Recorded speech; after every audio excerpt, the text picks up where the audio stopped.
Hey, everybody. Welcome into the show. It is Friday, June 16th, 12:30 p.m. Eastern Standard Time. It's time for the Right Side of Campus. I'll be your host today, Donnie Rightside, along with my partner in crime, Jeff Nadu, known as the big man on campus in this industry. A lot to go over here today, Jeff. Major League Baseball going to take center stage throughout the rest of the summer. I know you're already enjoying yourself down the shore there. Calling in from remote. Big man, how's it going?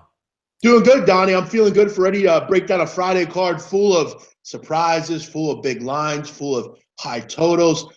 Are we going to see more overs today is the question as we head into another weekend. And, Donnie, you know what another weekend means? It means another weekend closer to football, college football, the NFL on the horizon. It's going to go quick, man. I mean, these months fly anymore. We're already in the middle of June. So, excited for another weekend of baseball. We got a couple shows, obviously. Looking forward to those as well. Looking forward to chatting with everyone today. Real quick, Donnie, before we get to the particulars of the games, if you're interested, we're on the air tonight, Friday, late night on campus. Please, if you're interested, give us a call. Leave a voicemail. I know a couple people, Donnie, left voicemails last night with some of the bullpen blow-ups, which I got to admit, there were some good calls for sure. Give us a call, 717-220-3358. I'll play those tonight. Those were funny, I will say. So give us a call. As always, hit the like button. Let us know you're out there. Yeah, no, but finishing up on last night, I mean, after we went off the air, we talked about it a little bit earlier coming on the show. I mean, you had a 9-1 lead in Colorado before you could blink your eye late in that game. Colorado's bullpen has been very good, absolutely lit on fire, 9-9, but Colorado does pull that out in a 10-9 victory. Late night as well, Jeff, out there on the left coast, 8-7 final in Oakland. Another one easy over the total. I do want to also give you props last night, Jeff. You were able to cash in on the Kansas City Angels over in that one, thanks to some, for other words, whack defensive prowess by those Los Angeles Angels. But it's always nice. Again, it seems more, Jeff, you need that Nick Pivetta, Chris Sale 1-0, or else the game seems like it's going over. Yeah, you really do, Donnie. It's they're few and far between anymore. It really is just amazing to continue to talk about. I mean, you need a game like that where you only have 8 or 9 hits combined or something like that where they just kind of come out of nowhere. I mean, who thought Nick Pivetta would pitch the way he did last night? I mean, I know I didn't. I didn't really get into the game, but I didn't see that coming. Big man, you seem like you're in a good mood this morning. Oh, I am. I always am in a good mood when I'm down at the shore. I'm wired, Donnie. I didn't sleep much last night. I'm feeling good. The drugs haven't worn off just yet. Just kidding. But no, I'm feeling good today. Excited about the card today. Big man, wanted to apologize if I was rude. I don't think you were rude. I think the call was one that I think a lot of people were wondering how he didn't know this time of the game. But I will say this just again. I did think that was a weird time, Donnie, 3:45 having a game. I mean, it can kind of sneak up on you, especially if you're at work or something. You kind of just forget about it. Look, it is what it is. Guan's a great caller. We always look forward to him. There's a lot of people. We have some fun in the chat box. I know I take it seriously sometimes. Everyone does. But overall, everyone's great. We appreciate the listens. I'm sure Guan will be just fine about that. But, Donnie, I don't want to see any more 3:45 games. I'm just saying. Yeah, no, afternoon battles. I mean, they're always tricky in Major League Baseball. I know you got tripped up a little bit. The Dodgers might as well not even have started that game. And it seems like, Jeff, some of your games that I watch, and you do the same thing that a lot of us gamblers do. You send a tweet out. I mean, Rich Show was awful yesterday. Yeah, and then you're ready to write the game off. And then before you can blink, they're right back in it. And you're like, hey, maybe I have a chance. And then, boom. I got shit for that yesterday. I don't give a shit about it. I don't care. I've watched enough baseball to know when a game's over. The Dodgers had no chance in that game. It was a bad pick by me. And if people want to get on me because I posted it was a loser. It didn't win. Did it win? No. They got fucking crushed. It was a straight up loser. It had no shot. And even when they came back, we still had to realize that for the last 6 innings, their bullpen was pitching. And they're not throwing out Kenley Jansen. They're not throwing out the best arms in the pen. They're throwing out guys that probably have no bit. Ross Stripling. He got sent down last night. They had no shot. It was just a bad call. I don't have a problem. When a game loses, it loses. I'm not going to sit here. I'm at the beach. I'm not going to sit here all day and watch and root in a game that has no chance. It didn't have a chance. It was a loser. And again, all I get is bullshit about how I don't document. There you go. I put it out at loss. What else do you want from me? I mean, you can't win, but I don't care. It is what it is. I've watched this shit long enough, Donnie, where we've seen bullpens. It would be hard pressed to think that the Dodgers would have went the rest of that game without giving up a run. No, you're right. It was from early on. You basically could tell what type of situation you're going to be in. I mean, damn near 60 pitches, it felt like, for Rich Hill through the first 2 innings. So you knew it was going to be a long day there. It happens. Everybody came back with a nice winner at night with the Angels over. I mean, the kid pitched great for Kansas City, but it still didn't matter anyway. 7-2, you got that push over there. I didn't have anything last night that I liked enough to fire on. There were some leans out there, but you don't take credit for leans and say, oh, boy, I should have had this or that. Neither here nor there who I would have had last night. I didn't have anything, but today I do have 3 games already circled on the card, so we'll dig into those later. Why don't we just get into the baseball card? There's a lot to go over, some pitchers that you may or may not know here. Let's have some fun and get into it, Jeff. 9:51, 9:52, the Chicago Cubs and the Pittsburgh Pirates. That's going to be Butler and Williams on the mound. Pinnacle opens up the line here, Jeff, at -116 as a road favorite for the Cubs with a total of 9.5. Currently sitting right around those numbers, 9.5 across the board. Currently now, and also -114 at Pinnacle, -116 at Chris. So not too much movement between these two pitchers. Particulars in this environment, Jeff. 2 road starts for Butler on the year, 5.23 away from the friendly confines of Wrigley Field. Williams, 3 home starts, hasn't fared much better, 5.17 as an ERA. The Cubs, Jeff, 8-3 with the day off. Pittsburgh, 18-16 at home. My last 2 losses have come in Pittsburgh Pirate games. What are we going to get out of them today, big man?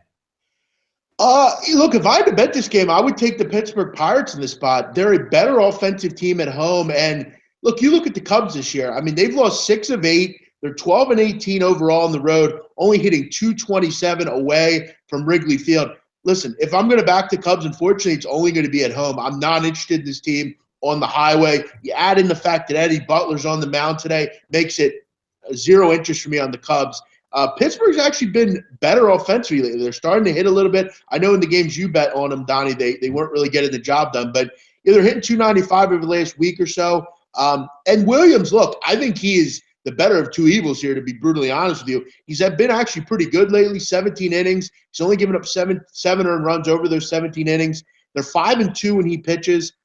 I would lean with the Pirates here at the underdog price, kind of getting even money at home. I'm not going to bet this. It's not going to be on my card, but if I had to go with it, I would go with Pittsburgh in this spot. Yeah, we'll see what matches up there. I don't think any, extended hitting conditions are going to be out there, like the wind blowing out a majority of the way. Looks like it's getting a little bit cooler here out on the East Coast as it was for a few days ago, where it was blazing hot and the bats were jumping here. Next up on the docket, hey, Jeff. Donnie? Yeah, what's up, man? One other thing, and I just wanted to mention this about underdogs. I enjoy underdogs in baseball. Kind of try to mess with both. If I have a big favorite, I'm going to try to make them even closer, maybe an underdog on the run line. But the problem with this spot here is if I'm going to take Pittsburgh, I want to get some back. This price is kind of poor. I mean, I'm not co-signing. If I was getting +120, I'd be all over it. But I'm just not getting a great price here on this underdog. So that's one other thing I wanted to point out. When I'm taking an underdog, I want to get something back for my time. I want to get something back for backing a poor team. And I'm not really getting it here. Had to play it, I'd go Pittsburgh. Yeah, I want to see what type of lineup Pittsburgh rolls out today, see if they get a few guys back in that lineup that can help them out. Corbin Nola next up on the docket, 9:53, 9:54, opened up at 9.5 as a total. The Phillies open up as a slight favorite at -109. That number has since been bet higher to -131. The total has come down, Jeff, here to 8.5, and not really surprised here. If you look at Corbin on the road this year, 0-5, 9.36 ERA in his road starts. Hasn't fared too well. The Phillies beat Chris Sale last night, which I know doesn't factor in too much tonight, but that is a completely different left-hander than what you're going to see tonight out of Patrick Corbin. Nola's 1-1 at home with the 6.00 ERA. Looks like he's rounding a little bit better into form over the past couple starts, but again, not anything stellar from his end. Arizona 15-18 on the road. The Phillies, after last night winning 13-15 at home. Could we see possibly 2 in a row here? It's likely, since they are going to see a really bad road pitcher here in Patrick Corbin. I don't know if I'm interested, so to speak, Jeff, in backing the Phillies at this point just yet. The line does indicate there's some real false flags, 23% of the public on the Phillies with that line moving higher. To me, Nola is a better pitcher than Corbin. Corbin hasn't showed me anything at all here on the road, Jeff. Righties lighting him up, and the Phillies can stack those bats from the right-hand side. Yeah, Corbin's been a dumpster fire on the road. 0-5 with a 9.36 ERA. His whip is 2. He's given up 8 home runs, and opponents are hitting overall .357 against Corbin on the road. You mentioned right-handers. overall this year, even at home, right-handers hitting 332 off Corbin. Corbin's really not been able to get anything going in his career. He's been mired by injuries, kind of inconsistencies, and on the road, he's a guy you just can't really back. I'm not really looking to back Nola either. This is a crazy price. I mean, they're really backing that Arizona's just not going to win on the road, and they've had struggles on the road all year. We've talked about that, but opponents only hitting 236 against Arizona this year, so it kind of sucks that Corbin's going here, because if this was in any other spot, I would take the Diamondbacks, but I just can't bet Corbin. Phillies, though, have lost 8 of 9. D-backs coming here kind of on fire from the plate. I would look over the total in this game. I don't get to move down to 8.5. That doesn't make a lot of sense here. Diamondbacks are 1-10, and Corbin's has 11 road, so it's good stat there. Sosana, who is doing well in the contest from what I remember. Yeah, this is a tough one sidewise. I would go over the total here. It's hard for me to not. Yeah, I mean, just looking from a Corbin standpoint there, very hard to back him, obviously, on the road. And again, the Phillies are notorious. That 8.5 there is probably going to show up because sometimes, Jeff, it doesn't seem like who is going against the Phillies. They just do damage to self-imposed or self-inflicted wounds on offense to themselves, because carrying this line tonight, you're expecting the Phillies to get 4+ runs. And I know Corbin thinks they can very easily do that. But how many times with the first and third, 1 out, first and third, no outs, Phillies can't push somebody home, base running errors, strikeouts. I mean, it's comical with the Phillies at times. I'll tell you what, Donnie. I mean, I said it before and I'll say it again. When the Phillies are a favorite, it doesn't really matter who they play. I don't care who's pitching. If I had to bet this, I would take the Diamondbacks. The Phillies have no business laying any kind of number to anyone, especially a team of the Diamondbacks who can hit. It wouldn't surprise me if Corbin is good. I mean, would it surprise anyone? Like you look at the other day with Amir Garrett, who's been terrible on the road. I mean, the Padres made him look like Cy Young. It wouldn't surprise me here to see Corbin pitch well. If I had to take the side, I would go with the Diamondbacks. I cannot bet the Phillies as a favorite under any circumstance. All right, keep it moving on. 9:55 at 9:56 here. That's going to be the Dodgers and the Reds. Wood and Edelman here. -170 opened up as a strong road favorite at Pinnacle. Has since been bet, almost evenly here. 169, 168, 169, 162 across the board here. Opened up 9.5 as a total. Jeff currently sitting at 9.5 across the board. I know you continuously bring up Wood here on the round table as a pitcher that you like to back, and looking at his overall numbers on the season, Jeff, 9 starts, a 2.23 ERA. Edelman's had 5 home starts. He's at 4.39. The Dodgers 16-8 so far on the season when playing teams with losing records. And again, we can't forget, I mean, Cincinnati does hit the ball, does have a powerful lineup at times with Jeff, only 3-12 this year versus left-handed pitching. Yeah, they've been bad against lefties, and they're facing a lefty today, and Alex Wood, who's been fantastic. I've talked about Wood several times. I think he's one of the more, unknown, really good left-handed pitchers in baseball. I mean, he's really kind of had a resurgence coming over to the Dodgers. That's what a good team does for you, Donnie. You play with the Braves for years, and you don't really get any sort of stardom or anything, and you just kind of sit there. And he comes over, you get a good bullpen behind him, a good lineup behind him. Yeah, I mean, Cincinnati's been bad. They've lost 6 in a row. You mentioned their issues against left-handed pitching. And, Donnie, opponents only hitting 229 against the Dodgers overall this year. That is sparkling. Wood's been tremendous. I'm not a big Edelman guy. Edelman kind of lumps into the Ricky Nolasco, R.A. Dickey category. 4 or 5 runs, that's what he's going to give up. You're going to have to hope their bullpen pitches well. Look, this price is tough, but I'll just throw in a little bit of a sexy stat, Donnie, that I like. In 41 wins this year by the Dodgers, 34 have come by 2 or more runs. If you're not good with math, that's 83% of the time.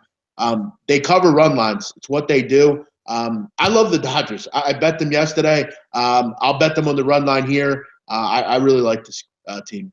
Yeah, when you're looking at travel and being a road team here, Jeff, also, if you're taking a look from the LA Dodgers perspective, they didn't have to go too far. I mean, they were in Cleveland, just going to jump, half across the state of Ohio here. So not too much of a curve there. And obviously being on the East Coast or in that Eastern time zone, not really going to affect them too much. And again, going back to 7 o'clock. So travel not really for the weary here for the Dodgers. We'll see what they put out there as a lineup in this one. But yeah, I agree there. It's hard to back Edelman. Cincinnati, when they get hot on offense, they can get get after and put up a couple runs, but very untrustworthy type of team overall. If we keep moving down the list here for us, Jeff, let's go to Washington and the Mets. That's 957, 958. Scherzer and Mats tonight, -149. Pinnacle opened up a line for the Washington Nationals, has since been bet up to -1, actually bet down, to -140 at 5 dimes, and 7.5 is a total, pretty much sticking across the board at 7.5. Both of these pitchers coming in here with a decent start to the season. Obviously, Scherzer going a lot more than Mats with only 1 start. If we take a look at some particulars, 7 road starts for Max Scherzer, Jeff, in under 2 ERA, 1.95. Absolutely fantastic on the road. Mats coming off the DL, had a nice showing there, 7 innings, 1 earned run. Washington 22-12 on the road. Mets 16-21. And the rich get richer, Jeff, the poor get poorer, so to speak. The New York Mets, again, losing Lagares, it looks like, to a broken thumb. Matt Harvey's arm has basically fallen off. He's going to be out for weeks on end. Syndergaard, the latest update, he's not even allowed to throw for another month. That team is the walking wounded. And Cespedes right now, as we all know, Jeff, his foot is hanging on by a thread right now. It's amazing there. If they had everybody healthy here, what a completely different season the Mets would have. But injuries bite, man. Yeah, it's part of the game, Donnie. I mean, you can't really, it is what it is. But yeah, I mean, Scherzer, a good point by this thing we do. Overpriced. Yeah, I mean, I would agree a little bit. I mean, with that bullpen, I think you're always, going to have to worry. I think if you like the Nationals, you maybe just have to, I think you just have to swallow it today. I mean, Scherzer's going deep in games, 7 2/3 per start. Don, he struck out 124 batters in 91 2/3 innings. I mean, amazing. Yeah, the one thing with the overpriced, I mean, if Scherzer's going to be -138 today, I don't think that's really overpriced, would it be? Well, I don't think it's overpriced. I think it's just people, with that bullpen, it's just concerning. I mean, maybe he's looking at the wrong line. In his this thing we do, I'd like to hear a comment on that. I mean, why is this overpriced? But like, Donnie, I mean, he has a road starts at 1.95 and he's at -138. That would be the opposite of overpriced to me. Yeah, maybe let's say underpriced. Donnie, as a team itself, I would agree. Yeah, go ahead, man. But you look at the point of Washington. I mean, they've only faced lefties 10 times this year, which is very odd. Usually teams have kind of seen plenty of left. They haven't, and they haven't been good in those 10 games. Only hitting .234 against left-handed pitching. Motts is a guy. I mean, what do you got from him? I mean, he's only pitched. What did he pitch twice this year? Once. He came back off the DL, pitched one time. There you go. Yeah, good point. Yeah, on the road, I got the guy in Matsu. I don't know what I'm getting. He was pretty effective last year. I can't fade Scherzer though at this price. You'd expect he'll go deep into this game. Yeah, I hate their bullpen, but at this price, I think Scherzer's got a ton of value. This is one I'll probably stay off of. I do think Washington will win this game, but I don't know what I'm going to get against lefties. If you notice with this breakdown, I really don't know where to go with this game.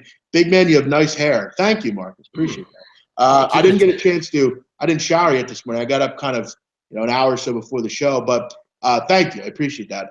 Usually you don't see my hair because I got the fucking headphones on, but going forward, probably won't. Yeah, look at that. Breakthroughs down there for you, big man. I like it. Well, I got a laptop now. Usually I'm at home on my desktop, so yeah. I don't have, I kind of just talk to the mic. But, yeah, this is tough. I would go with the Nationals if I had to, but they just make you cringe with that bullpen. Yeah, you don't get any arguments out of me. And again, Jeff, hanging a 7.5 out there. The way the Mets go over, with really reading into a lines maker who put that out there, they're expecting this a 3-1, 2-1 type game. Obviously, Scherzer going deep. Mets are banged up in this situation. Maybe Mats as a lefty can hold down Harper, and other lefty, Daniel Murphy, in that. But there hasn't been much slowing down the Washington offense, and it is that powder keg. But the one thing you can lean on in a National League environment is Max Scherzer probably going deep into this one. So we'll see how it turns out on that. Again, I don't have much on this game. It's kind of interesting that line is a little bit lower than it should be to me at 138, maybe hanging a line. Again, this is Mats. This isn't like DeGrom in his, prime, or DeGrom firing on all cylinders. This is, Steven Matz. I'll tell you what, Donnie, yeah. With that line going down a little bit, I mean, you're going to start to see – what's the first 5? 150 probably? Probably, yeah, maybe even a little bit higher than that because Scherzer's going to be backed in the first 5. That line is low because you're right, Jeff. If Scherzer goes out after 6 1/3 and 119 pitches and it's 3-3, good luck with the Nationals bullpen. So I agree. That's why I'm liking the line kind of going down a little bit because you might get a little. I mean, it's minus 145 at bookmaker. It's minus 145 at Bet DSI. Just bet at 145 according to SBRodds.com. At 145, I gotta kind of like the first 5 there with the Nationals. Yeah, you know what's interesting also, because I know there's inside information that's given out or maybe tips and trends on there. Maybe since the lefty's on the mound with Nats, maybe Harper gets a night off, which I can't imagine because you're going against a team that you absolutely have to beat. And maybe Daniel Murphy might get a night off there because that could trigger a little bit of maybe a 10-cent move one way or the other in that sort of instance. But these are 2 division rivals here. You take off when you play like the Phillies or the Marlins. You don't take off when you have to beat down the Mets. So it's going to be interesting to see those lineups come out today, Jeff. Yeah, for sure. And as always, we're getting more people joining every minute. Welcome into the show. If you just joined us, we appreciate you joining us. We're going over the whole baseball card today. So feel free to sit back and listen in. Welcome in. If you are out there, you haven't liked the show, like it, please. We appreciate those likes. We're pushing over almost 100 people. So, we're trying to grow this every day, Donnie. I know we've had some interesting talks lately about football season. I'm excited. So we're only going to keep rolling here. So, it'll be interesting to see what lineups come out for that game here in a little. It's a little Friday Night Baseball, Donnie, on ESPN. Yeah, absolutely. Yeah, that's right. The NBA season's over now, so baseball's going to take center stage even on ESPN. Good point there. Braves, Miami. What do we got, Donnie?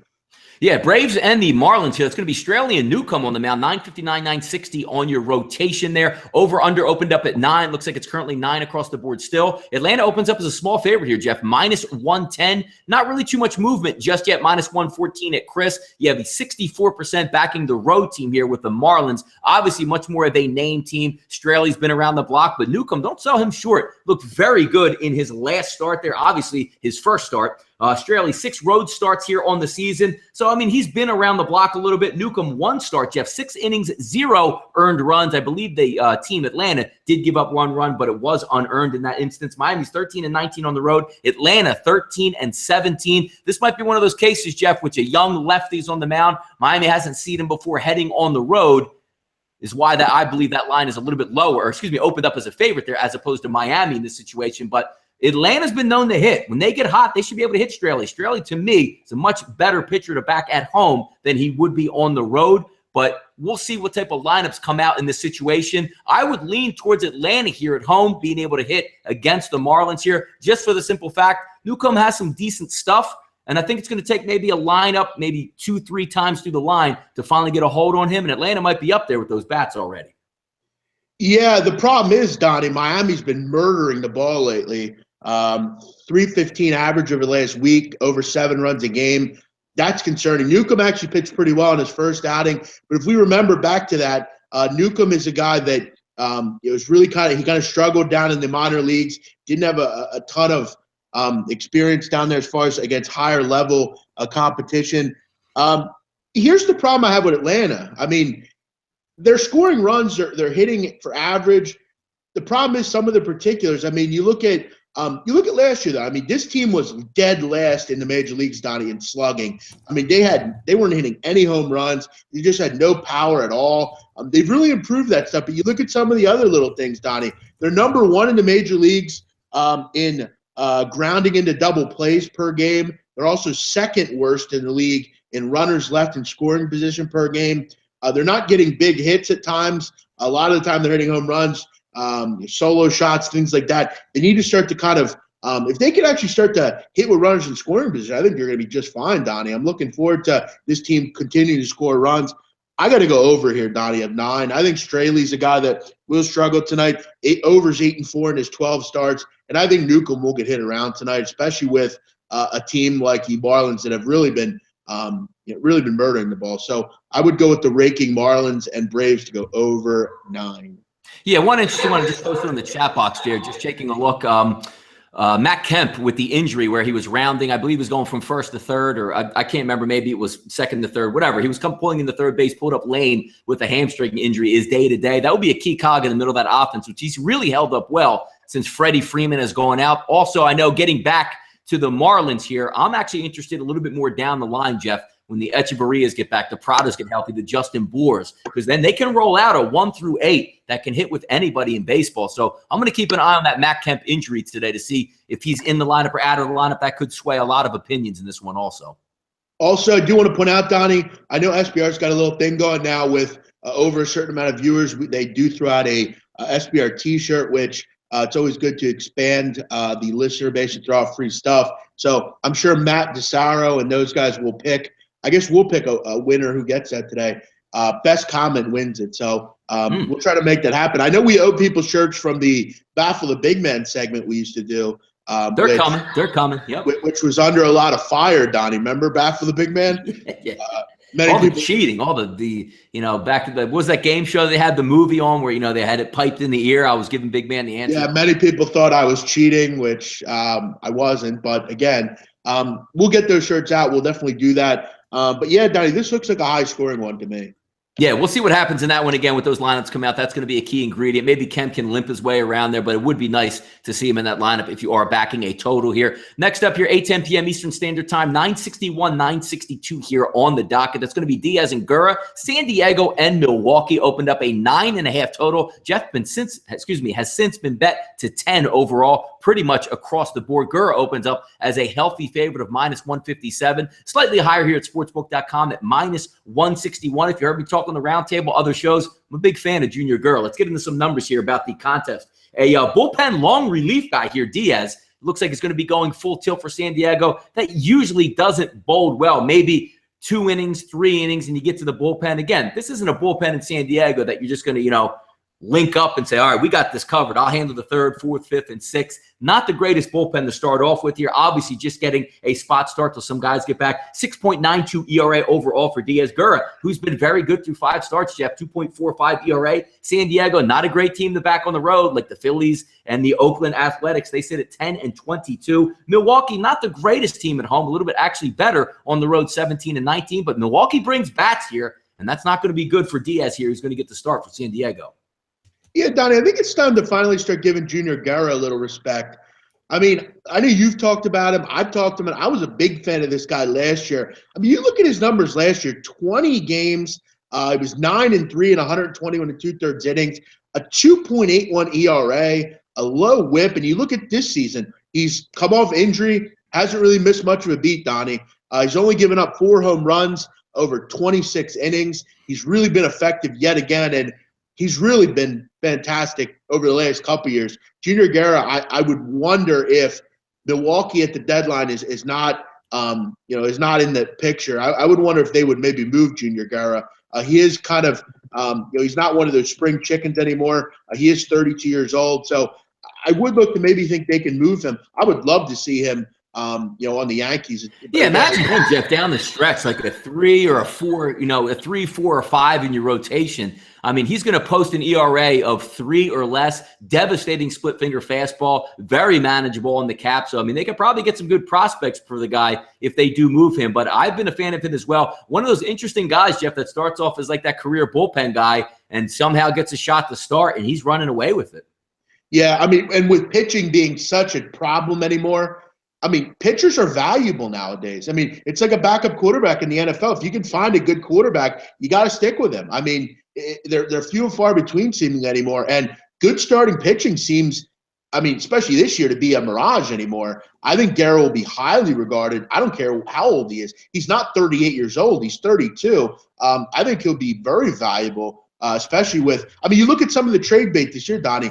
I mean, I'd take him over Jose Quintana. I mean, yeah, in this game, I think, at home, I think he's going to be really good again tonight. San Diego team that they are hitting right now. I mean, let's be honest. They have kind of been scoring some runs, which is weird from this team. We don't usually see that. They went over in 9 of 11. Milwaukee's been an over team all year. This is a high price, though. I don't really lay prices up towards this number. At 160, though, maybe in a parlay, throw it in with another team. You probably get a good payoff on a 2-team parlay of these two, maybe with the Dodgers or something. I don't know. But, yeah, I like Gurra. I'm not looking to fade him. And I have a lineup behind him that I think will hit Diaz. Diaz is a guy that, really had limited appearances so far. He's more of a long man, that kind of thing. So, yeah, I would go Brewers here, but a standalone, I don't really lay a price on. Yeah, if we take a look at Gura, I think maybe the value in this one would just be Gura and Diaz head-to-head. Forget about the bullpen on either side. I'm not much of a big run line guy, but I could see some good value, Jeff, on Gura minus a half of a run over the first 5 innings versus a bullpen guy, because San Diego's not really going to bring the bats here on the road, so to speak. You could see easily at the end of 5 innings, 3-1, 3-2 type game where Gura's in control of this one. I think the value, as opposed to taking the entire game money line, well, let's just say Gura goes out in the 7th inning. Now you're dealing with bullpens. I would just like a Gura-Diaz matchup and just say, hey, give me the win after 5 innings in that one. Oh, sure. No, I agree with you totally. And, I mean, San Diego, they're a poor offensive team on the road. I mean, they're 10-22 on the road, only hitting .229. They've just been a poor offensive team. This little 7-game stretch or 10-game stretch is a bit of a mirage for the Padres. This isn't what they are. They don't hit a lot of home runs on the road. Yeah, I like that play. I think that's a good, you're probably going to get around 110, 115 on that price. We can actually check that if you want. But yeah, I like that. I mean, I almost would consider even, a full game run line. I mean, you look at the Padres, they've had major problems in this bullpen. I think this could be a pretty solid win for the Brewers. Maybe like a 6-2, 6-3, something like that. I definitely like the Brewers in this spot for sure. Yeah, to be honest with you, Jeff, looking at the over-under, I mean, obviously opening at 9.5 and going to 10 signals that they're expecting a lot of runs in this one. But from me, the runs, I would assume, would be coming more from the Milwaukee side. So I agree with you in that assessment that if you're looking at this game and just capping, it's really telling you, I mean, do we anticipate Gura giving up, going 5 innings, giving up 7 runs? That's not really what his MO to this point would be. So I would tend to agree with you on the run line, even though, again, I'm not a big run line guy, but hang a 10 out there with one pitcher decidedly better than the other one, that tells you a lot. Yeah, and again, you look at the first 5 run line, minus half a run. I mean, 5 dimes, 125, bookmaker 115. So you're going to have to lay some juice on that. I would pretty much probably look for the full game run line. I think, if I can kind of, I mean, how's Diaz? Diaz might go 3-4 innings in this game. That's all. He's probably going to go. You're right. Yes. I mean, you're getting plus 130 on a run line here. Gura's going to be, and I think Ian Cameron made a good point on the roundtable the other day. They're starting a little bit to shore up that bullpen. Corey Nebel, the closer now. You still have some guys in that bullpen that you're kind of in the right role or are effective. I would look run line in this game at plus 130. I think that's a really good play here. Yeah, we'll see what happens in that one, but I do agree. As long as you can keep Willie Peralta out of that 5th, 6th, 7th inning slot, you should be pretty good to go in that one. But yeah, let's keep it moving here, Jeff. San Francisco and Colorado, 963, 964. Samardzija and Sensatella, 2 S's here on the mound, opened up at 10.5. Quickly bet, Jeff. No surprise, 11.5, a total sitting there, of course.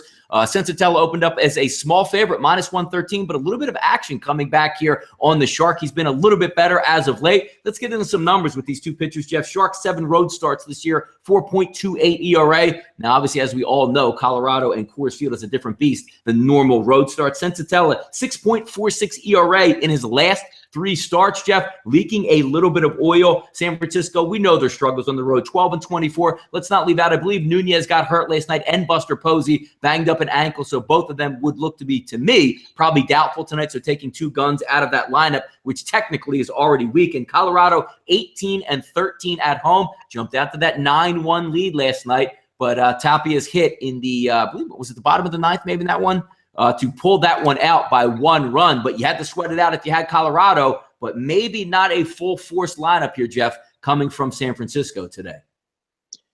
Yeah, and if it's any indication, Buster Posey will be out several weeks because that's just what this guy does. He's a whiny, baby. 3 for 4 last night, blast, hit like 360. But Donnie, it's not the point of how he plays. It's the point of how he is as a man. He is not a man. He's a guy that takes a day off every 3 days. He's constantly out of the lineup for rest. That's been a known problem with this guy over the last couple of years. Listen, he's had a great season from the plate, but when he's not in there, this offense sucks. I mean, I'm sorry. You also look at the fact that this team has lost 9 of 13 in the month of June. On the road this year, opponents hitting .291 And you look at Colorado at home, this is a tough spot. Zamar just pitched well, but you look at in his start this year in Coors Field, he got lit up over 5 1/3, gave up 7 earned runs. And Donnie, I want to talk a little bit about Senzatella, who I know you said leaked a little oil lately, but they've been winning his games. He's been effective at home, and they're 9-4 when he pitches. His whip is low. He's really had an effective starts in Coors this year. And with no Buster Posey in the lineup, I mean, this lineup is a pathetic group. I mean, they may be one of the worst 5 lineups in the league. Actually, without Buster Posey, they're probably top 3 worst in the league. They have nothing in that lineup to get excited about. I think at this price is, to me, ridiculous. I don't get this price at all. Yeah, I mean, I don't know if I guess regression would be coming to the mean, but it's hard to go against Colorado. We'll see what they put out. Waiting for Cargo to get back in that lineup today. Another actually a righty on the mound, so now would be maybe a time to get right. I know he's been banged up a little bit, struggling with his swing, but you want to see that entire lineup fit together here. But I agree, it is a low line for a team that's very good playing a team technically not very good. So we'll have to keep an eye on that one to see what it ends. But again, total-wise, Jeff, at 11.5, I'm not interested at all. And as far as the comment, Tone Marino, the manager chooses when someone has a day off, you would be correct, but it all goes by player. It goes by, do I think this player needs a day off? And with Buster Posey having so many days off, there's a reason for that. He's just a guy that that's what he is. I've mentioned again and again, he's a great player. Do I think he's a Hall of Famer? I don't know about yet, but I think he's a very good catcher. He's probably the best catcher in the league. I just don't like him as a man. He seems to me to be a little bit of a baby, if you ask me. But again, many people think I'm a baby. It's what it is. Maybe Buster and I would be great friends. I don't know. You guys should do your own commercial together. Get on them jet skis together on Geico. Yeah, I would love to do that. Maybe he could push me off the jet ski and I can lose my phone or something. Matching tattoos, all that stuff. Yeah, hell yeah. Yeah, maybe get a couple henna tattoos, eat some monkey bread on the boardwalk. Might be perfect. It might be like a Jersey Shore match, a couple made in heaven. Oh, man, that's good stuff, man. Keep it moving down the list here. Chicago White Sox, Toronto Blue Jays, 965, 966 on the rotation. Quintana Biagini, 820 tickets have been tracked in this one, so not very much betting this game to start off today. 8.5 is the total. Jeff, it opened up, has been quickly bet to 9. Biagini opens up as a -148 favorite, bet up to -165. No surprise here, Jeff, as we get into the numbers with Biagini and Quintana here. Last 3 starts for Quintana, Jeff, not good. 7.62 ERA. Biagini's 3 home starts. Looks like that's where you want to back him at, Jeff. 1.50 ERA, 14-24 on the road for the White Sox. Biagini obviously is a right-handed pitcher, and we all know the struggles that the White Sox have with that. Also, Toronto, only 6-6, however, June. Still waiting for them to break out, get hot, and get on a run here, Jeff. Yeah, real quick, Don, if I can just go back to Colorado quick. Yep. Gary Schiederstrom, this is one of the umpires that we do know about. He's going to be the ump today in Colorado, San Francisco, who if you look at his numbers this year, he's been an over-ump all year. He did actually ump in Colorado earlier this year with a 10 over-under. 16 runs were scored, so definitely an over-ump. But as far as this game, I don't have a whole hell of a lot. Donnie, you look at this number. I mean, for me, it's kind of ridiculous. I mean, Joe Biagini's been very good, but Toronto hasn't been very good against left-handed pitching, so that's concerning. The White Sox obviously have also owned them over the years. 9 of 13 they've won against the Toronto Blue Jays. White Sox, surprisingly, if you look at their numbers, they're actually a decent hitting team, in general. I would maybe look under here, Donnie. 9 of 13 for Quintana have went under this year. Biagini, 6 of his 7 starts have gone under this year. With the inability of the Toronto Blue Jays to hit a lefty, with Chicago's sometimes inability to hit anyone, and with decent bullpens here, I kind of think this might be one where we do see an under, but I don't have much on this one. No, you're right on there with Biagini coming out there being a solid pitcher. And again, most of his games tend to go under. One would think that Toronto would stack those right-handed bats against Quintana, but until you see it and prove it and do it over a long time, we'll wait and see what it is there. But again, just a little bit eye-opening that line opens up at 8.5 in an American League ballpark, especially Toronto when they're technically healthy. We'll see how that plays out as it goes down the line. One game that piques my interest here next up on the docket, Jeff, 967, 968. That's going to be Ramirez and Norris. Tampa Bay Rays versus the Detroit Tigers. Opened up as an over-under at 9.5. Currently sits at 9.5. Some 10s are peeking their way out there with double juice if you were looking to take the under in this one. Norris, the lefty on the mound, getting the backing at -146 to start. However, Jeff, Jeff, has seen that slide back at 5 dimes to minus 135. Overall betting forecast here, 46% of the tickets coming in on the home team here, Detroit. So Rasmus Ramirez getting a little bit of support here on the road. Early in the season, I would have tended to agree with you on that, but his last 3 starts, Jeff, 3 starts on the road, 10.29 ERA for Rasmus Ramirez. Norris's 5 home starts, 5.14 ERA. So obviously, you're probably taking the less of the evils here. Tampa Bay 14-19 on the road. Detroit 17-14 on the road. A walk-off home run last night by Miguel Cabrera gets the winner in game 1 in that series. They'll bounce back tonight there in Detroit. Not 2 shutdown pitchers here on the mound, Jeff, that's for sure.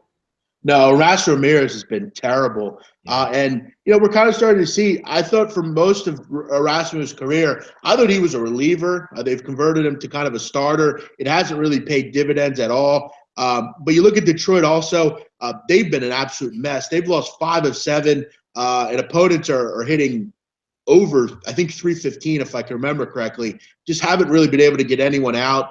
We saw that last night with some of their bullpen problems, giving up some home runs and that kind of thing late. Yeah, I don't have much in this game, to be honest. I would think there'd be some high scoring. There'd be a lot of runs here, but I don't really like either of these teams. I'm not a big fan of Tampa Bay on the road. They've had some struggles. This is a total pass for me. This is probably the one game where I just don't have much on it. Yeah, no, I mean, just heading into that one, it's tough to get it back on the pitcher. I guess if you're looking to cap it as like a total or you're looking for an over and under, I would see in this one. But just saying, Ramirez is going to bounce back on the road. Not exactly a great lineup to bounce back again when Detroit does get hot. I know Miggy's been struggling a little bit with a back injury. I did see illness pop up there for V-Mart. So we'll see what type of lineups both of these teams sport. When Tampa Bay is full go, I like it. Malik Smith or Malik's, why is his name? Malik Smith, is that correct? Yes. Why am I thinking I said that wrong? I don't know. But he's been a nice addition to that lineup, adding some speed there, taking over for Kiermaier. So we'll see what happens in that rotation. Let's keep it going, Jeff. 969, 970. Paxton and Ross. So welcome back to Major League Baseball. Tyson Ross, 56% back in the road team here, Jeff. Seattle. And we know how Seattle plays on the road. Minus 134 overall. Looks like across the board, minus 136 at Sportsbook. If we're looking for a total, no surprise down there in Globe Life. We're looking at double digits out there, people, as a 10 over-under showing up. Paxton, 9 overall starts. We know he had the extended DL stint. 2.25 ERA. Ross's first start of the season. So, that could go either way. I didn't actually check into his rehab starts, Jeff, and how they went. So I'm a little bit unsure at this time. I'll check into that a little bit later today. Seattle 13-21 on the road. Texas 18-14 at home. I know how much you like Paxton, Jeff, here. Can Ross come up and, show out, so to speak, in his first start? And how long will they let him go tonight? I don't think he can. He hasn't pitched since opening day of 2016. You look at it in 4 rehab starts at AAA Round Rock, 18 2/3, gave up 16 earned runs, an ERA close to 8. On opponents at 324 off of Tyson Ross. So, look, I expect a short outing from him. I expect an outing where he will struggle. Listen, I'm not a big Seattle fan on the road, but I think we have to realize this team is hitting. It is what they're doing. And I love Paxton. I made that clear. I think this kid's fantastic. I don't think Tyson Ross will be particularly effective tonight. I can't think he would, especially with those numbers down at rehab. And he just hasn't pitched forever. You have to – I'd be interested to know what his pitch count will be. I can't imagine it will be above maybe 60 pitches. Might be similar, Donnie, to what we saw from Jeff Locke when he came back. Jeff Locke was on a pitch count, even pitching well. And that doesn't mean good for Texas because we all know their bullpen has problems. At this price, you don't get James Paxton very often. And against a starter like Tyson Ross, I would look to take Seattle here. Yeah, Tyson Ross, not to be confused with brother Joe Ross in that. So we'll hopefully he fares much better than his brother back out here on the docket. So we'll see what happens in that one. I don't have much thoughts on that game because, again, a guy coming back from that extended period, I don't know how much I'm going to get out of him. And I'm certainly not going to back it over under of 10 when I don't really understand what I'm going to get from the pitching staff. Yeah, I will point out it's a pretty interesting number. Paxton at 10, that seems to be like a lot, but a good point by Nicholas Soucy as well. In those 18 innings, he gave up 11 walks as well. So, yeah, he didn't have a particularly successful stint down in AAA. Donnie, he hasn't pitched in over a year as a starting pitcher in this league. That's concerning here. No, definitely. And again, coming to the rescue, Jeff, is the Texas bullpen. I mean, we're not exactly looking at lockdown if Ross can only go 70 pitches and makes it through 4 1/3 innings. So what you're going to get out of this one, we know Paxton's going to be there and be able to deliver. But again, if Paxton goes and gets in a little bit of trouble, is the Seattle bullpen going to come in and rescue it? So there's a reason why that line, depending on what type of starting pitching you're going to get, we pretty much know what these bullpens are going to handle for you. Yeah, I think if you really want to, really kind of tie down something, I mean, you might want to look to Seattle first five. I mean, listen, and this has kind of been an interesting thing about baseball this year because you look at guys like Buck Farmer, who, I mean, we kind of thought he would get blown up. You look at the kid last night for the Royals. You look at Skoglund in his first outing.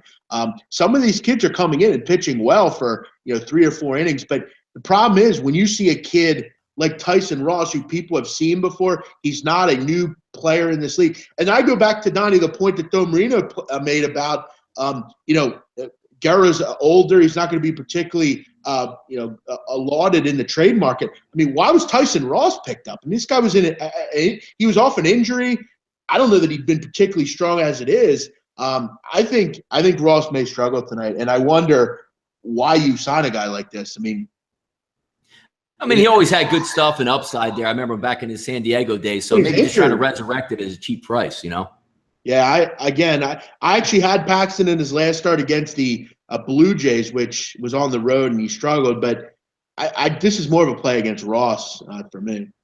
Yeah. Next up here, 971, 972. Boston left Philadelphia, trying to go for the split card, 2 in Boston, 2 in Philadelphia, tried to get the 4 full game sweep, came up a little bit short. Very surprising to many out there that Chris Sale was on the mound and did take the loss to the Philadelphia Phillies. But they're going to take the plane down to Houston tonight. It's going to be Pomerantz and Fires on the mound. 9.5 is a total, Jeff. Looks like across the board now, you're actually getting some 9s out there. Fires opened up as a small favorite, -122. That's backtracked a little bit. If you're looking at 5 dimes right now, you can get that at -116. 5 road starts for Pomerantz. He's been okay, 3.91 ERA. Fires, how about this, Jeff? Last 3 starts under 2, actually a 1.96 ERA. Boston only 3-7 on a Friday. Houston 22-14 at home. So we'll see if the lefty Pomerantz can give them some nice starts. Fires, Jeff, over the years, not a guy I usually look at backing, but he has had a nice little turnaround here over the past couple weeks. Yeah, he is, and I will point this out. I mean, you also look at who he's faced during that time. And, lineups that have improved, but I don't know if we can, obviously Minnesota's been good, but that was in Minnesota, and haven't been very good there at all. Kansas City, all right. Angels without Mike Trout, all right. Fires has pitched well. I'll give him that, though. You can't deny that they don't win his starts. He's 8-4, and it's nice having the Astros lineup behind you. But listen, other than last night, I mean, the Boston Red Sox have been murdering the ball. Obviously, it was odd, though, last night when they didn't, just because they had been hitting so well lately. I'm really just not a Drew Pomerantz guy. I liked him when he was in San Diego and Oakland, but I don't know what it is. I just don't really like him in Boston. I don't know why. And Boston has hurt a lot of people this year. You look at on the run line, this team has seemingly been – they lose every game, or when they win, it's by 1 run. It's just tough to get a gauge on this group. Yeah, at this price, I would look Houston, but I don't like Michael Fires. I think this is a mirage. I don't think Mike Fires is this kind of pitcher. Kind of reminds me of guys like, when like Ian Kennedy pitches well for a couple games. I think it's just really – I don't think he's found any kind of fountain of youth or anything. I don't know. You look at the lineups he's faced, not really that impressed. But Houston at this price, yeah, I mean, I guess, but I won't be on it personally.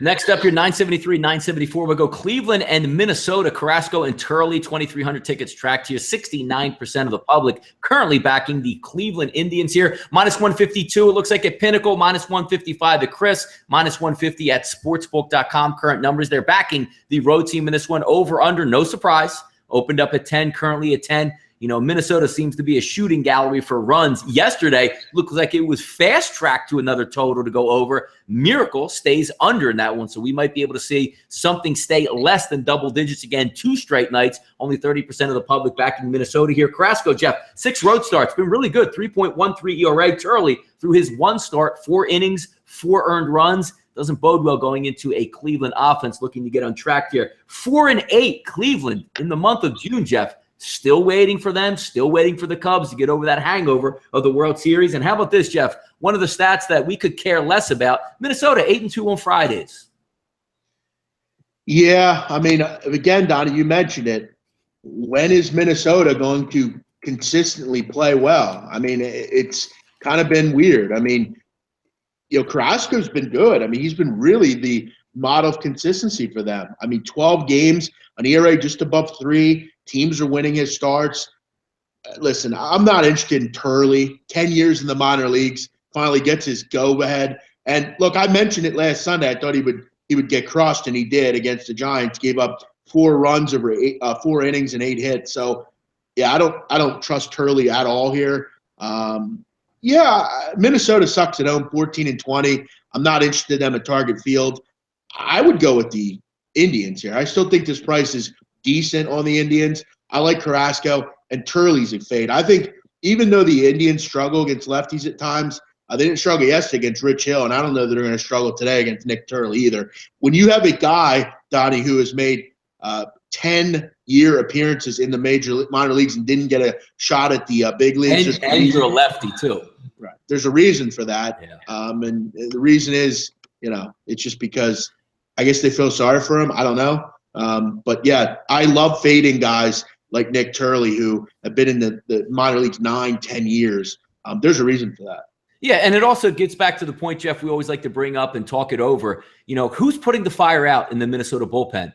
If Nick Turley struggles and, again, goes 4 earned runs over 4 innings, nobody's coming in as long relief as a shutdown guy. So good luck with that one. You need Turley to go 6 to 7 innings, 2 to 3 runs of earned action to keep you in this ball game. I'm not so sure that can happen. And again, betting public doesn't think so either, with 70% coming in currently here on the Cleveland Indians. Next up on the docket last night, a wild one out on the West Coast between Oakland and the New York Yankees. 975, 976 on the rotation here. Severino and Manaea are going to go at it tonight. 1,900 tickets tracked so far, Jeff. Over-under opened up at 7.5.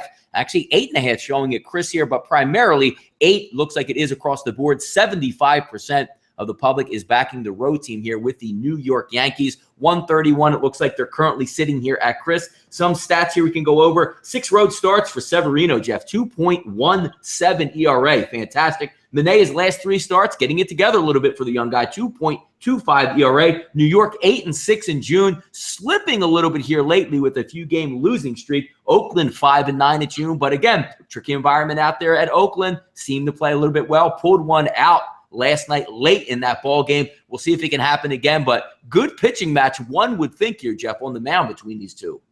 Let's rephrase that, Donnie. The Yankees haven't lost 3 games. The bullpen has lost 3 games. Okay. Yes, go ahead. Their bats have been fantastic. They have had no issues hitting anyone.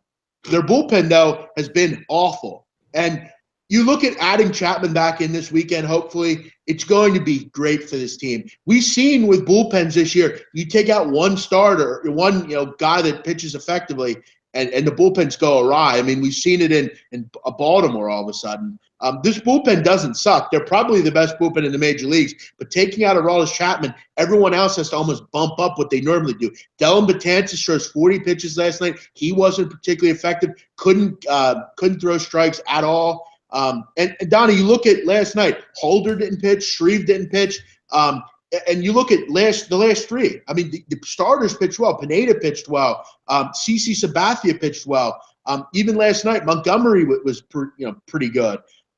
They're just not getting consistency overall in this bullpen right now. You need Chapman back. You need everyone back to what they were doing. And Girardi is kind of had problems with this bullpen. I'm sorry, though, last night, whether it's Brett Gardner or Starlin Castro, I think you have to make that catch. I know it was a little bit of a long run, but I don't know. This team is maddening on the base pass and in their bullpen sometimes. But they'll be fine.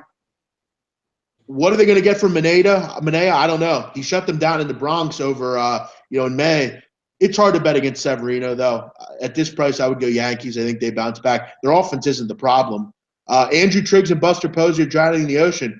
Who do you save with your jet ski, big man? I would probably save both serious MVP candidates, so choose wisely here. I would probably surprisingly say Posey, just because I think he's better for the game of baseball. I think he's a guy that can Andrew Triggs doesn't do much for me. I don't really ever want to bet on him. I don't like the team that he's on. So from a betting perspective, I don't really have any need for Andrew Triggs. So I would definitely save Buster Posey just because, I think he's better for game. Triggs doesn't do anything for me. If I was a owner, I would immediately acquire Triggs and make sure that when Triggs came out of the game, after 8 1/3 strong innings, to bring in Neshek to really complete that sidewinder action. But Jeff, I want to bring something up last night. I didn't have any action last night, but I love baseball. I love sports, and I have the ticket and multiple TVs, so I always am in the game watching, whether it be going to bed or just down in my office. The one thing I want to bring up about the Oakland A's game, Jeff, that really made me laugh, and you got a double dose on back-to-back plays. I haven't seen this in a long time. There has to be a mental block, or maybe I'm just watching some guy who's trying to hide an injury. Crash Davis in left field, Jeff, had 2 straight balls hit to him. He couldn't even hit the cutoff man in the air. I'm talking, Jeff, if you put him and lined him up at second base and he had to throw the first, I don't think he could make it there. Has anybody seen that last night? Because we were getting a good laugh out of it. But the fact that Davis's arm strength, Jeff, I've never seen anything in Ben Revere for the Phillies, who was with the Twins, who's bounced around with the Angels. He had one of the weakest arms ever. He could have caught a pop fly on the outfield skirt, right just where the infield ends, and he couldn't throw you out the plate. Jeff Davis, honest to God, I don't know if he could have a catch with you in the backyard and reach you. It was amazing. Yeah, it's interesting. NBC Bay Area they wrote an article about this in spring training where he was trying a lot to improve his arm strength. I mean, I'm not really sure how you do that. I've never really had to worry about it, so I don't know. But yeah, he's definitely has a noodle arm for sure. I mean, Ben Revere's the worst, but I mean, Jeff, I think Ben Revere would look like Vladimir Guerrero compared to the first time he threw it, I said, oh my God, he must have just got there must have been some condensation on the ball. He just didn't get a hook. And thank God the very next play went to him, Jeff, and the throw was even worse. It was almost like if you're in high school and you're 15 and you could barely lift a shot put. He threw it that far. It literally made me laugh out loud twice and said, somebody had to see this along with me. Yeah, he's an overrated player. It is what it is. I mean, he hits a lot of home runs. That's about it, though. I mean, from a defensive perspective, everything about Oakland's bad. So, I mean, it doesn't surprise me. But yeah, he's bad. I don't think he's Ben Revere. Ben Revere's I often wonder, Donnie, who's the person that scouted Ben Revere and said, this guy's a major league player. It doesn't make sense to me. The guy doesn't walk. He doesn't hit extra base hits. He doesn't hit home runs. I mean, he's hit 5 home runs in his career. He has a horrible arm. Who was the person? Okay, if you look at Willie Mays Hayes, that's exactly what Ben Revere is. No, Jeff, Ben Revere is a 17-time Major League Baseball MVP compared to Michael Martinez, though. I'm saying, though, I don't know who the person that looked at Ben Revere and said, wow, this guy – He's been around a long time, too. It's one of those guys they stick around. Michael Martinez, Jeff, hits a career under 200. He's hitting 171 this year. Every time he comes up, you might as well just say, stick your bat straight out here and don't even move it and get lucky. And that'd be a better at bat than you would give under normal circumstances. Some guys, you're right, Jeff, in Major League Baseball, I don't understand how they stick around, why they stick around. It's hard enough just to stay in the league. Let these guys put on decade careers and are atrocious. Yeah, I remember when the Phillies picked him up, I often wondered, who scouted him? Who was the guy that said he's an MLB player? It doesn't make a lot of sense to me. But, yeah, listen, I mean, Chris Davis does some good things well. One of those would not be arm strength. It's not a thing of his. It's definitely been a problem for years for him. Yeah, no doubt about it. Let's get through these last couple games here up on the docket. Kansas City, Los Angeles Angels. That's Kennedy and Chavez, 977, 978 on the rotation. 8.5 that game opens up with, Jeff. Similar to last night, up to 9 in most places now. 33% of the public backing the road team, Kansas City, who seem to have found their groove here on offense. Chavez opened up as a -115, -114. It currently sits at 5 then, so not too much movement there, despite 67% of the tickets coming in here on the Angels. Kennedy's 5 road starts, bad. 6.12. Last 3 road starts, even worse. 8.36. Chavez at home, 6 home starts, Yeoman's work there, under a 3.5 ERA. Kansas City up to 14-18 down the road. Los Angeles Angels 20-14. Nice win again for the Royals. Let's see if they can continue tonight here. And one other thing on Ben Revere, people are saying, well, he's like that replacement guy. He hasn't been a replacement anywhere. He's never worked out anywhere. Minnesota, he was supposed to be a replacement. How'd that work out? Toronto was supposed to be a replacement. How'd that work out? Philadelphia is supposed to be a replacement. How'd that work out? He's a journeyman. And now he's in LA, he can't even play. He's fast. That's it. As far as Kansas City, LA, as you said, Donnie, over just gets over last night in this game.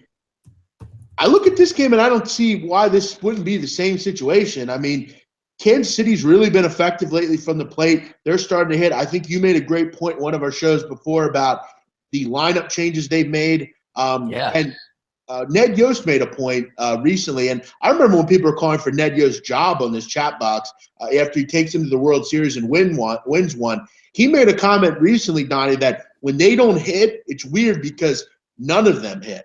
They're all bad at the same time. Our boy Alex Gordon starting to hit. A couple hits last night. He had at least 3 hits by the time I went to bed last night. Yeah. And I'm going to tell you right now, I would do backflips if the Yankees would somehow go out and get Eric Hosmer on the free agent market. I love this kid. He's a great first baseman, good team guy. Just the overall pinnacle of what you'd want to be as a base player. I love Eric Hosmer. Like Mike Moustakas, like what they've done with this lineup. They're starting to hit. I don't see any reason they don't hit Jesse Chavez tonight. Chavez is a guy that, decent, nothing great. Ian Kennedy's gotten rocked lately. 8 of his 11 starts this year have gone over. I'm not giving him manager of the year. I'm saying he's been a very good manager in his career, particularly at Kansas City. He's done a lot of good things there. The Royals starting to chin up a little bit. Don't really see a reason this one doesn't go over again. But right now, I'm not I don't hate taking the Royals again here. No, I can't blame you. Last game up on the docket here, Jeff. St. Louis and Baltimore, little interleague battle. Carlos Martinez on the mound versus Gausman. 1,800 tickets tracked here. -117, small favorite to open for St. Louis. Since been bet higher, Jeff. Chris showing a -132 for the road team. St. Louis Cardinals over the Orioles here, over under at 8.5. That was bet to 9. Some particulars in this ball game. Last 3 starts for Martinez has been very good. 1.93 ERA. Gausman's last 3 starts, the complete opposite, Jeff. 7.63 ERA. St. Louis maybe hoping to gain a little traction here and get back into the race. 12-17 on the road. Baltimore taking a deep breath, getting back home to the friendly confines at 21-10 overall. They need to get back, get right, get some hits there, get healthy again. We'll see if they can do it. But the way Martinez has been pitching lately, it's not going to be, I should say, that's easier said than done. Yeah, actually, Donnie, Martinez has been horrible on the road this year. Not horrible. He hasn't been good, let's say. And Baltimore, I think, you talk about, Donnie, when you have a bad vacation, obviously, I don't know if you've ever had one. I mean, we've all had one. You come home from a bad vacation and you're just like, wow, I'm so happy I'm home. There's nothing like home. I think that's what Baltimore's kind of saying. You mentioned their ability to win at home, particularly this year, particularly the last couple of years. But you look at this road trip, 1-7 away, gave up 357 average and 9.5 runs a game during that time period. I got to be honest, I don't think there's any change tonight. Kevin Gausman's been particularly bad everywhere. Martinez has struggled on the road. I think 2 teams that people are particularly high on right now from an offensive standpoint. You wouldn't be wrong if you took, and said that maybe these teams won't hit because they're not hitting. They're not. You're not going to get anything there from me. But I think back at home, a place they can hit. I think the Cardinals will be able to hit Gausman.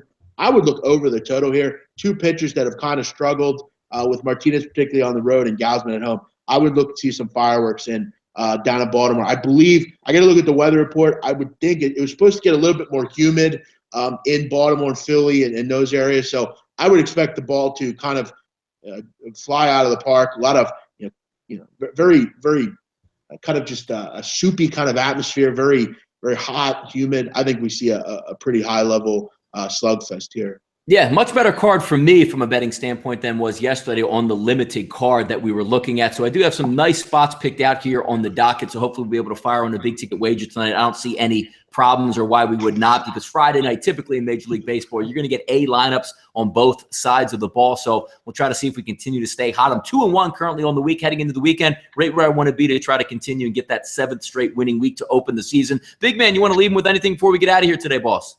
Yeah, feeling pretty good. I'm doing decent this week as well. Hopefully we can keep that going. A couple I'm looking at. Obviously, I'm looking at other Rockies. I'd like to see what Posey's position in the lineup is if he's in there. Obviously, Seattle's interesting. Brewers are looking a little bit more interesting on that run line. Maybe Braves, Miami over. So, yeah, there's some definitely maybe even the Dodgers in a parlay of some sorts. There's a lot of things to get excited about. A couple things, Donnie, on the horizon for us this weekend. Obviously, sure. I'll be on tonight. Joe Duffy will join me. We'll go over baseball and kind of everything going on in the world of sports. Donnie, I do want to get the ear to the street. I don't know if you've been following Joe Duffy. Have you followed him lately? I do follow him. I see him post videos there, but what are you talking about in particular? Yeah, and again, I don't get political on this show, but yesterday there was a guy that I don't know who it was. Someone sent a white powder of some sorts to some of the was it FBI or IRS, was it? Some of the politicians in Georgia, and several of them live near Joe Duffy. And I guess Joe Duffy, there was FBI all over his neighborhood, and I do want to get my ear to the street from the source. Joe going on his Jimmy Breslin avenue here. So I'm looking to see that. But again, Donnie's not going to be on the show Friday nights going forward. He's got some family stuff he's doing, and Duffy, we enjoy talking to him. He's a fun guy. Tomorrow, Donnie, we'll be back at 12:30 talking baseball. We'll also talk Andre Ward, Sergey Kovalev. We also, Donnie, I do want to point out Confederations Cup starts tomorrow, which we went over all the games yesterday. I actually really like some of these first-round games. I took it on the chin last week in World Cup qualifiers. I'm thinking with Confederations Cup, we're going to get it turned around. Really looking forward to getting that started tomorrow. So for me, you want to give us a call, 717-220-3358. We'd love to hear from you. Donnie, anything else tonight? I guess the listeners, Donnie, are asking me how my poker game was last night. You think I should show them? What'd you do? Any cake? Or did you yeah, I'll show them a little cake. I'm not one of these people that shows it on. Let me show you what's up. I'm gonna show you all what's up. I did pretty well last night at casino, so I'm gonna show you all what's up. We got that rolling, bro. Was that from the drug pickup, or was that actually from the poker table there? No, that's straight from the chop cage last night, cuz. That's what we do. There you go, man. Good for you. Non-taxable. Non-taxed income is what we like. Yeah, as long as I mean that's what I'm into, right? So yeah. Jimmy the Bag's on the chat. The Sloot's on the chat. Get Jimmy the Bag on the show, Big Man. He can call in. I've asked him to call in. He doesn't call. If that's new shampoo, Big Man, it's working. Thank you, Bag. Appreciate that. 2 more minutes here. I'm going to just comment on one thing, Don. Do you have to jump off, Don? Or?